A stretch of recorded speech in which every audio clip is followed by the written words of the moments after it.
தற்போதைய அண்மை செய்தியை பார்க்கிறோம். NLC பிரச்சனை தொடர்பாக மத்திய அரசு குழு அமைக்க வேண்டும் என்று சென்னை உயர்நீதிமன்றம் உத்தரவு பிறப்பித்திருக்கிறது. NLC நிர்வாகம் மற்றும் தொழிலாளர்கள் இடையே மத்திய அரசு குழு அமைத்து உரிய தீர்வு காண வேண்டும் என சென்னை உயர்நீதிமன்றம் உத்தரவு பிறப்பித்திருக்கிறது. கூடுதல் விவரங்களோடு இணைகிறார் நீதிமன்ற செய்தியாளர் மதன். விவரங்களை பதிவு செய்யலாம். பணி நிரந்தரம் உள்ளிட்ட பல்வேறு கோரிக்கைகளை வலியுறுத்தி NLC ஒப்பந்த தொழிலாளர் சங்கம் சார்பில் அந்த வேலை நிறுத்த போராட்டத்திற்கு ஒரு அழைப்பு விடுக்கப்பட்டது. இதை எதிர்த்து இந்த போராட்டத்துக்கு தடை விதிக்க வேண்டும் என NLC சார்பில் சென்னை உயர்நீதிமன்றத்தில் இந்த ஒரு வழக்கு தொடரப்பட்டது.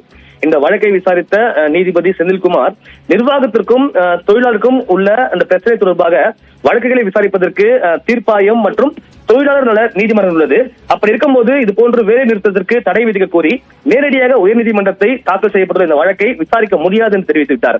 அதே போல இந்த விவகாரம் தொடர்பாக மத்திய தொழில் தீர்ப்பாயத்தில் உள்ள அந்த நிலுவையில் உள்ள வழக்கை விரைந்து விசாரிக்க வேண்டும் என்றும் உத்தரவு பிறப்பிக்கப்பட்டுள்ளது. அதே போல நீண்ட காலமாக நிலுவையில் உள்ள இந்த NLC நிர்வாகம் மற்றும் ஒப்பந்த தொழிலாளர் இடையான பிரச்சனைக்கு நிரந்தர தீர்வு காணும் வகையில் 6 மாதங்களில் உயர்மட்ட குழு அமைக்க வேண்டும் என்று தற்போது மத்திய அரசுக்கு உத்தரவிட்டு இந்த ஒரு வழக்கை முடித்து வைத்துள்ளது. பாலா, விவரங்களுக்கு நன்றி மதன்.